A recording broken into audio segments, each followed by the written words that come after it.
Okay, so everyone in the room, thanks you so much for making until the end. I know it's a hard time to stay until 4:30. So first of all, thank you so much, and thank you for your interest in getting involved in the DevRel Foundation, learning more, ask questions. This is the Ask Anything session.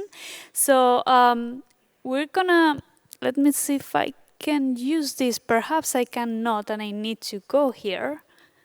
So this is, well, uh, okay. Perhaps I need to be here for a while. So the goal of this session is to hear what doubts, what questions you have. We will go in a bit to ask you a couple of questions and then go to a live Q&A. But before that, we would like to introduce our subject matter experts.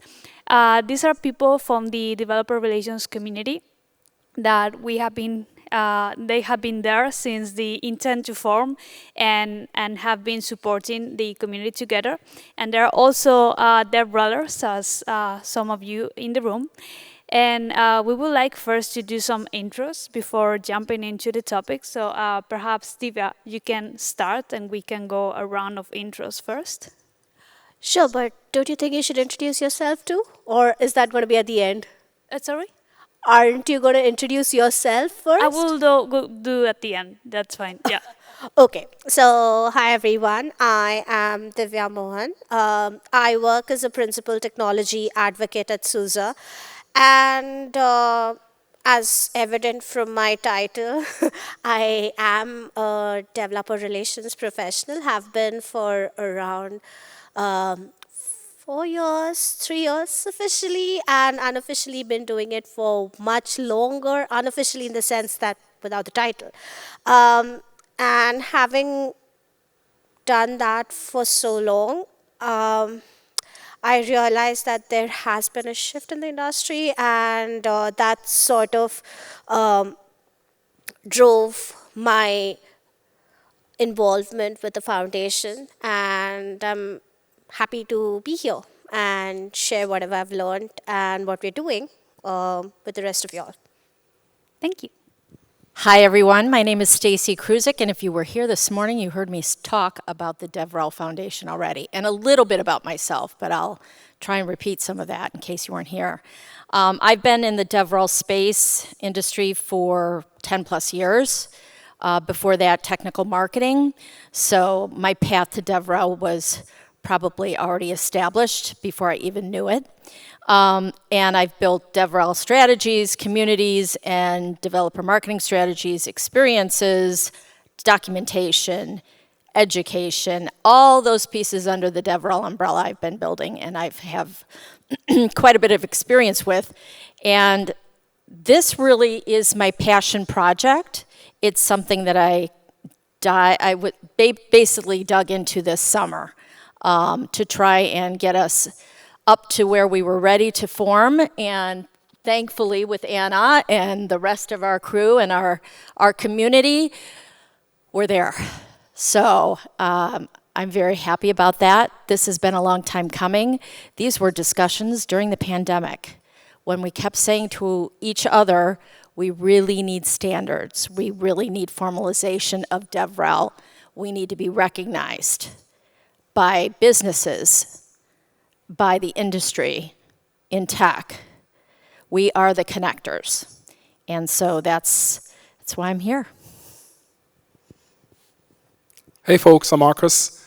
I have been in DevRel for over 10 years as well. And I started with DevRel in a way that I wasn't really looking for a DevRel job when I found a DevRel job, okay? I kind of like got into it by accident.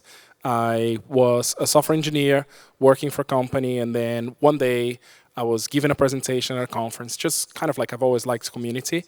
And someone came to me and said, have you ever thought about DevRel? And I was like, what is even DevRel? So this was maybe 12 years ago. Long story short, I went to work for Twilio. I joined Twilio as an IC DevRel, and then they've asked me to build Twilio's international DevRel. So I built Europe, then APAC, Japan, and then LATAM. So I was at Twilio for about 7 years, from being a 200-person company to being like a 9,000-person company. And then, like throughout this time, I actually realized that I really love doing DevRel. Like I really love the ethos of DevRel and what it is that we're trying to do. Left Twilio, went to work for a couple more companies, and most recently, in October, I started my own company.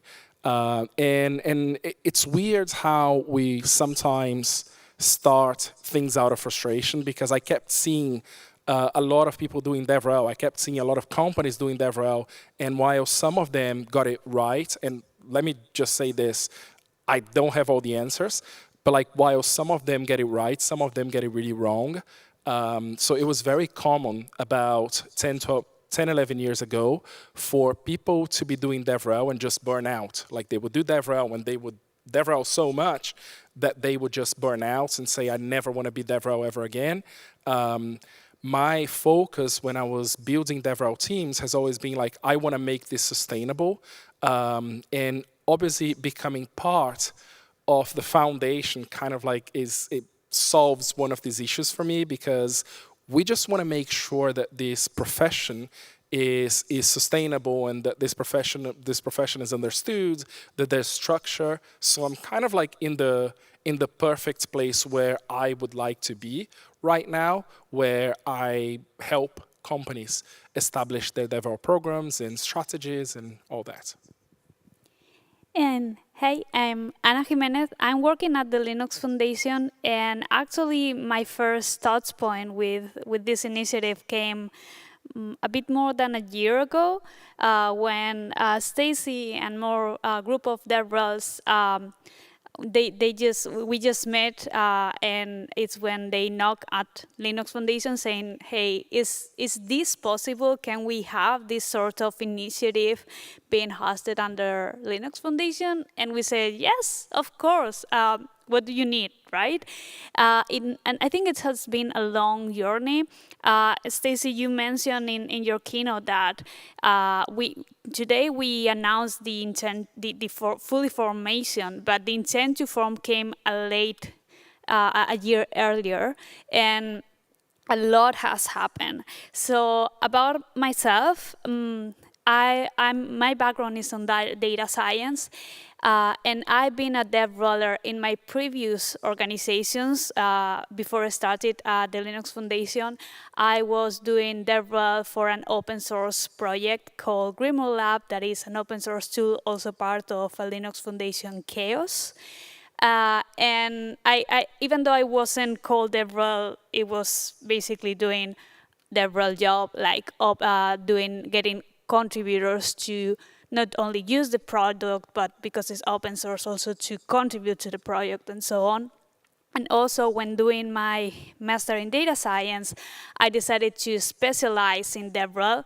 So my thesis was focused on measuring the success of DevRel, building a model that categorizes the different developer personas in terms of activity. And this was also model and targeted to DevRel. So that is my background. It's true that I'm not like 100% DevRels, but it's true that my story has a lot of hints and expertise on the analytics side and metric side of DevRel.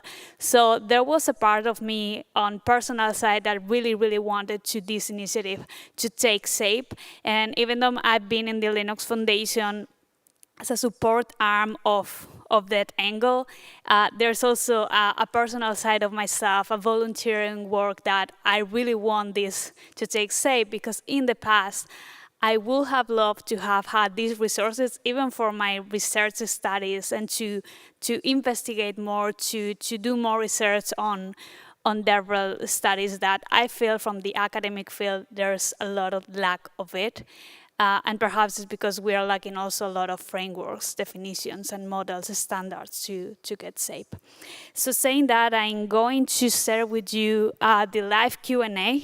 I need to get up because I just realized that if I'm not in front of the laptop, I won't be. But before jumping into that, how many of you here are related with DevRel work? Raise your hand. Okay, so most of you will know what developer relations is, and if you attended to Stacy's keynote, you already know. But we want to make sure that from here we have like the right definitions. So even though your role is not strictly DevRel, there's an umbrella definition that also it's about advocacy, community engagement, education, and technical support. So when asking questions about DevRel, think about also these skills and take that on mind. So saying that, if you take your mobile phones, you can join now the live Q&A. So I have my mobile there, and as questions goes to jump in, I will be addressing those to the states and to our mentors. So you can ask anything about the foundation, but also about DevRel advice, community management, advocacy, anything. And we can also, if I will, until questions start to come in, I think I will ask here our speakers, like, why did you get involved in DevRel Foundation? What exact topic were you looking for when starting this? Well, I have the original story. I think that I could share a little bit more in depth that I wasn't able to share this morning. So I was a DevRel lead and developer marketing lead at Zebra Technologies when we went into the pandemic. And it was a really tough time because we were just really building community, redefining DevRel, rebranding. We had a new identity. We had a DevRel Con that we were doing every other year that I was in charge of. And it just sort of put us at a halt. The good news is that, like I shared this morning, is that our DevRel team was already doing some virtual initiatives. We had, AMAs, we had YouTube talks, we had, all different types of multimedia content out there and an ability to talk to us live in many different ways. So that was the good news. The bad news was we couldn't connect directly with the community. And as a DevReller, it was really frustrating for me because I love talking to developers. I'm inspired by them, I learn from them, and it's partly why I got into DevRel, because I started in technical marketing in a technical marketing role in the DevRel team at Zebra Technologies, but we were surrounded by the sea of engineers. So I was a lone marketeer in the sea of engineers. Needless to say, everybody above me on the third floor was in marketing going, why do you have a marketer in developer relations and engineering? So hence, I started the first developer marketing program at Zebra Technologies. But more importantly, when we got to the pandemic, I really needed that human connection. It's just who I am. I'm very extroverted, if you haven't figured that out already. And I love to meet people in the community. And we found Slack channels and Discord channels where we could connect.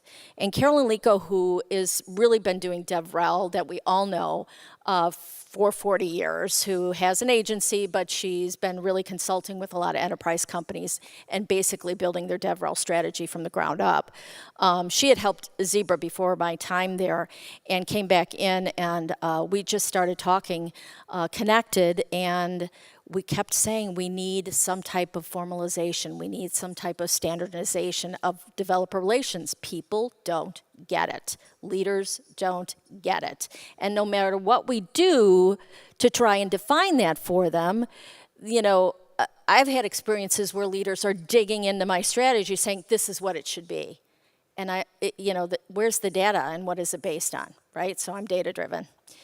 And during that pandemic, on a Discord channel with many community DevRel professionals who I was very thankful to connect with, we just kept having that same conversation. We need standardization. We need to be formalized.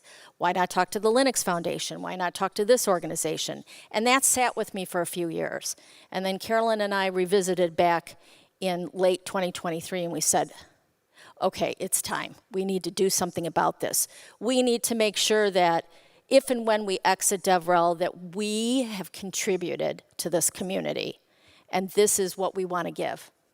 And so we gathered a lot of DevRel professionals that we had known that were working on the annual DevRel survey and various parts, and took kind of all of their expertise and put it in a Zoom room, and said, let's build a mission, let's build a charter, let's start this thing. And by spring, April, May, we started having conversations with Linux. We were introduced to Anna, to Chris, and to everybody else, and they really welcomed us with open arms. And it was really the governance and the structure that we needed. And I've even learned more today from everybody at the Linux Foundation and various parts of that, different teams, how much this could affect developer relations and the structure of it, and how it's such a great partnership for us. So that's sort of my story, but it's also the story of how the DevRel Foundation came to be.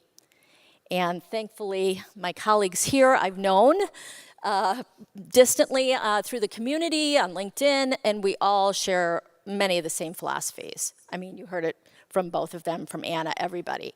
And it's just like the repeating of that just pushes me more to say, okay, let's do this thing, let's formalize it. Okay, before going any further, we have 13 questions in the Wow, book. 13. Okay. Yeah, so Are we're there gonna only go. 13 of you out there? I think we're gonna go right away because to be time wise, I'm gonna at least try to answer 2 of them. So the first one is, can you discuss how we can make our companies invest more in DevRel and to see the return of investment from it, and how the foundation can help with that? Okay. I'll just give a quick answer to this. I feel like a lot of DevRel people think that the onus on giving ROI is on the company. If you're in DevRel, the onus of ROI is on you. So the way to get more investment is to deliver results. I used to work with some people who, and I had a lot of experiences with like DevRel programs. But I've seen some people say, well, DevRel is really hard to measure. DevRel is like, you're going to events and you get people looking at you, and this is like DevRel. Honestly, that's not what DevRel is for me.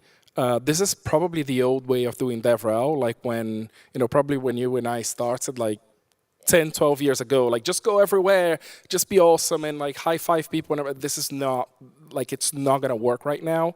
DevRel is about giving the results, and basically the buck stops on you with, like, if you're doing DevRel, it's down to you to give the right results, but also tell your C-levels what those results actually mean. Okay, so I wrote a kind of a rant post the other day on the vanity metrics of DevRel, and there's a lot of people in the DevRel space kind of say, oh yeah, because I did this Twitch stream and there were like 2,000 people, and it's like, what does that actually mean? Like, is that good? Is it bad? I feel like 2,000 people is a lot, but like, what does that mean for your company? Now, if you're going back to your leadership and saying, I've done this, or I've been to 16 events in the past 12 weeks, what does that actually mean for the company? Because your leadership, they're looking at it as, okay, so you've been to 16 events, you flew to 16 different places, you've been to 16 different hotels, and you had your T&E and everything, and what does that mean for the company? And I feel like a lot of times, DevRel people fail to explain this. So the way to get more investments is just like, show the work that you're doing and show what that means to the company you work for. So to add on to that, what I've personally experienced, again, in the very short time that I've been in a part of this discipline, is that ROI is important, but you also have to have some sort of metrics to measure them. I'm a huge fan of metrics, and I love measuring the value that I bring to the table personally. And yes, there are different qualities that you can ascribe to metrics. Like Marcos was saying, a lot of focus nowadays is on vanity metrics, like likes and views and whatnots, retweets, reposts. But maybe at some point they were important, and they are important at some stage of the funnel even right now, but those should not be the only thing that you get measured on. And as a foundation and as a part of this effort, what we're trying to probably also achieve is to understand how we can better help the professionals quantify that, in terms of having those conversations, like what do I get measured on in terms of metrics, or what are those things that I can actually take back to my manager or my C-suite and say that, hey, this is exactly what I need to be measured on. Because every other function in the company, whether it's an engineer, whether it's a sales guy, whether it's your marketing person, all of them get measured on very specific things. uh, so far, DevRel unfortunately has just been about the vibe. Like you get measured on the vibe for a lot of people that I have seen working in this space. So I feel like that's a very strong core part of what we're trying to do here. And please feel free to correct me if I'm wrong. No, you're right. And I'm just going to add my 2 cents worth here, and it's going to be very short, Anna, so we can get to more questions. You're asking about ROI, and you're asking how the DevRel Foundation is going to help. ROI, tie your metrics to company goals. Your OKRs or KPIs need to tie to their OKRs and KPIs. The beauty of AI is it's helping us see that bigger picture, and AI is built into the community intelligence platforms. I recently talked to a company that's moving from open source to enterprise products, and they're trying to figure out how they can convert open source developers into building that into an enterprise product. But they're only going and they're jumping from LilyPad to LilyPad, GitHub to this, to Discord, but they're not tying it together. They don't know who it is, and they don't know what the behavior is. And they don't have the data. They don't have the data on how many times they've engaged with you, and they've done more. They've forked your GitHub repo.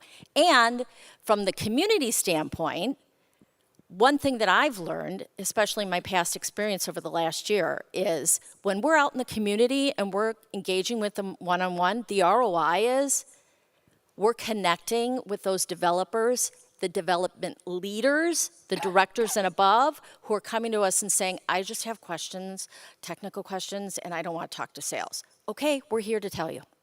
So remember this. These are the facts that can tie in. I wanted to add to that right now there are working groups at the Developer Relations Foundations that are working on projects. The Resource Aggregation Working Group is working on open source projects to help not to solve that issue, but to frame those things. Like, for instance, there is the Persona Library open source project to map different developer personas. So knowing, because I think this is something that DevRel is different from who you talk, because you need to know your audience, and the audience are so different. What if there is a foundations that creates standardizations and frameworks for everyone to use that can help you identify those personas and perhaps can be attached to specific metrics? So this is still work in progress, but you mentioned how can the foundation help? Well, there are already open source initiatives being cooked there, and I encourage you to help out and give your advice on that. Build resources. That's what we're doing. But we need everybody's help, because everyone has had a different experience, and that adds more content for us to build that with. The next most voted questions, because now we have more. How do you tie DevRel metrics to revenue? Companies do care about that. how is the DevRel Foundation helping solving this issue? Somehow related to what we have discussed, but if you want to add something else. Yeah, we're really talking about ROI. I'm going to give you a situation. I started a Discord community for the last company that I worked with. They never had anything like that. They gated everything. They gated education. They gated developers trying to come in and use their open source edition, use their enterprise edition. They wanted to know everything, your whole life story. I would not tell them that. I give them, one of my random Gmails, and I'd hop into the Discord community and see what's going on, right? And see if there's anything that I can build with. And that was the platform that I wanted to drive for that organization to say, hey, look, they're going to come in and they're getting engaged with us. Two really good stories about that. As the community continued to grow, I connected with people one-on-one.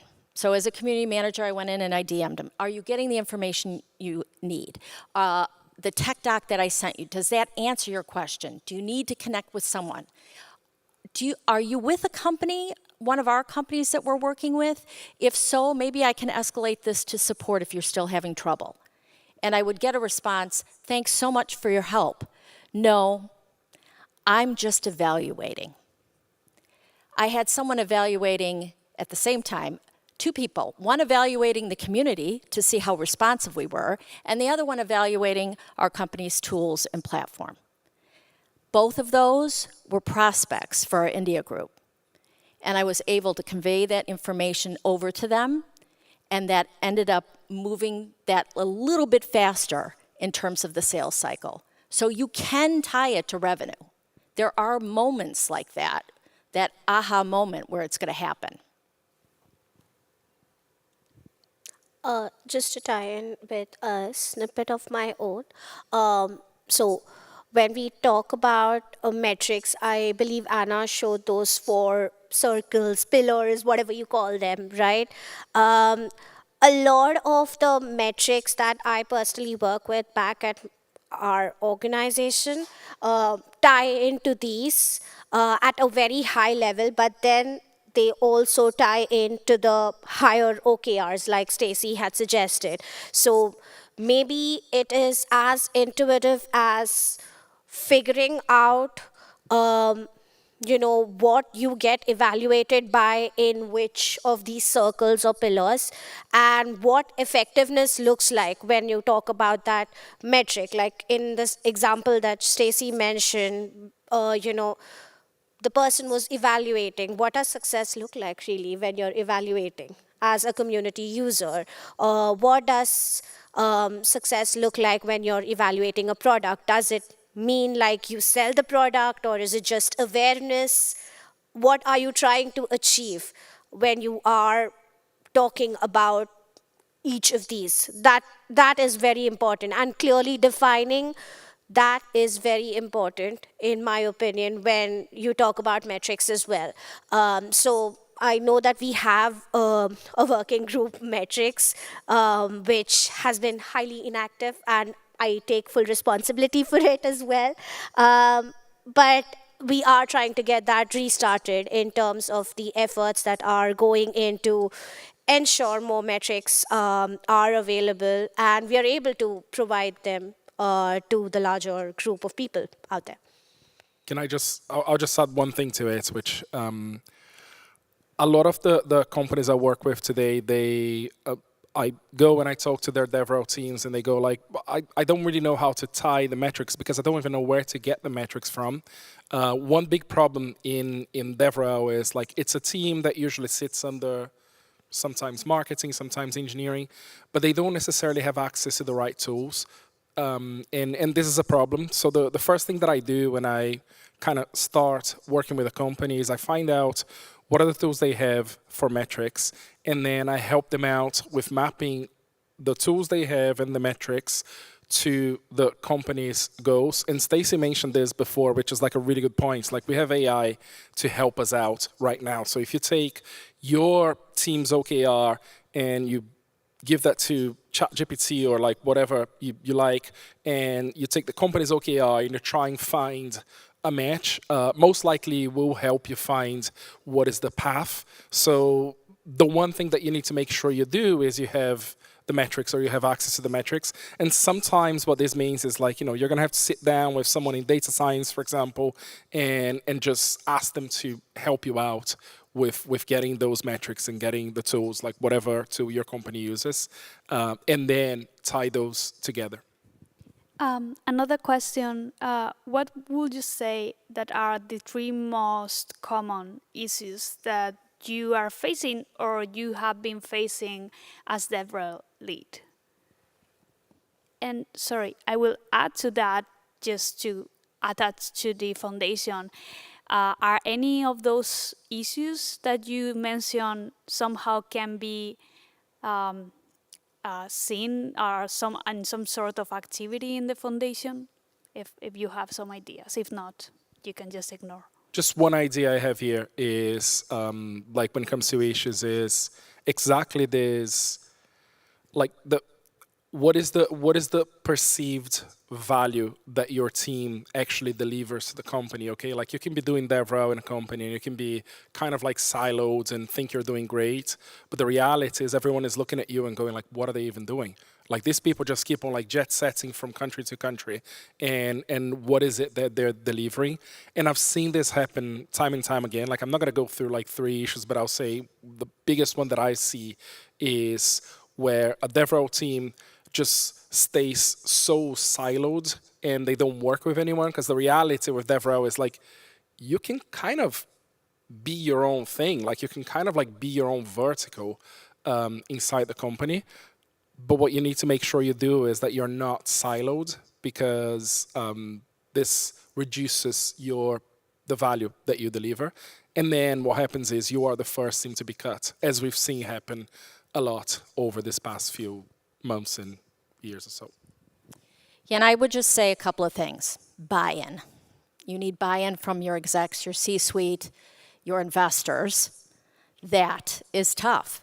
An investor thinks that you should be calling a developer on the phone and trying to sell to them. Your DevRel team knows, we're not doing it that way. How do you get the buy-in? How do you convince them, right? So you need to build those data points that provide the data that show what the journey is for the developer, how it aligns to the journey with marketing, product, sales. You all have to work together and collaborate. So collaboration is the other key. A DevReller, as many of you know, wears about 15 hats, right? We're jumping from lily pad to lily pad, as I say. And that's a tough space to be in, because we can't really dig down deep into the actual strategy and implementing it.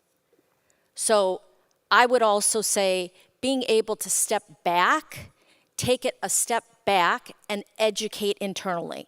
The first thing that I did at my last position is, within a month, I was on the stage with the sales teams telling them what DevRel is, right? It's the 4 circles there, but it's also marketing. There's a book on developer relations written by James Parton and Carolyn Ligo, and it has like the DevRel tree. I call it the DevRel umbrella. And everything under there, you have to explain. Those pieces, like marketing or docs, documentation or education or anyone or experience, could be an advocacy, could be sitting in different places in the org. Now you have to collaborate with them. So you are the key connector, internally and externally. And I know both of them spoke at length about the lack of awareness and the perception of being something entirely different as opposed to what you're actually doing. And this is very much true on a 10,000 feet level as a whole discipline as well, because I feel like from the perspective of the entire industry, developer relations just looks like a glorified tech influencer. Which, yes, there is one aspect of it that does focus on not influencing but advocating for your project or your product in case you're in the proprietary side of things. But that's not all that you do. And like Stacey mentioned, there's an entire umbrella of things that you're responsible for. You're wearing a lot of hats. So coupled with whatever they said, of course, internal education and internal advocacy is important, but the fact that is more harmful and has been detrimental to the kind of I wouldn't say content, but the kind of direction this field has taken currently is the fact that we are glorified, or rather perceived as glorified tech influencers who just jet set across the globe and are in a new location every single day, clicking photos at conferences and having beers thereafter, which may or may not be true, but that's not the only thing we do. So, yeah. So the next question, which skills are becoming increasingly important in DevRel, and how can teams systematically prepare for them? Oh, sorry, I will repeat. So which skills are increasingly important in DevRel, and how can teams be prepared? So, assuming you are talking about developer relations in this industry, tech industry, which I assume it is because the name itself has developer. So developer relations, in my opinion, I function on this basic principle that developers, when you talk to them, if you try selling stuff to them, they smell that from a mile away. So the first thing that you should not be doing, and this is a skill, is that you are not supposed to be selling things to them. You are supposed to be advocating about your projects, your products, and talking about those things from the perspective, or getting them to talk to a person who can actually talk to them more technically if you are not technical, which is fine. But being that connecting piece is extremely important. So that is number one. The second thing is having empathy.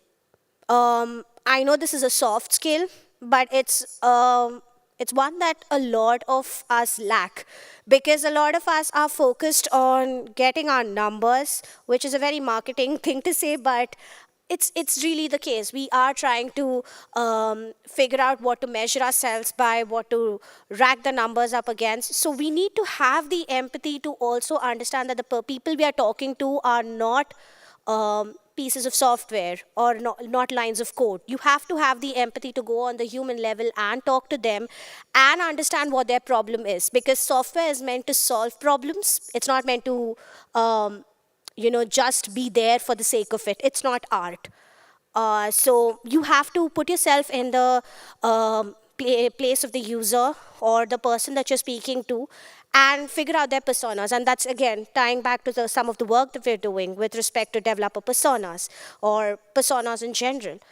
That's the second thing. And the third thing is communication. I think as developer relations people, communication is obviously one of the things you have to have as a de facto thing. But I would like to add that in for good measure, because not everybody who's a good speaker actually communicates well. You have to get your point across. You can speak beautiful prose, but have nothing come out of it. You need to convey stuff, and you need to convey the stuff to the right people. So that's it. So I'm going to make this quick because I want to give Marcos a chance to talk too, because I know he would probably have a lot of things to say similar to me. I'm going to say be authentic, right? Be direct. None of this fluff, right? I've been in marketing. I know what that is. And I've been the technical editor to bring it all down back to the basics. You are there to help the developers on their journey. You are there to help them solve their problems. That is your job. And you are there to help guide them through that journey so they adopt. And then there's retention. So I would say skill set, authentic, be direct, and make sure that you're helping them.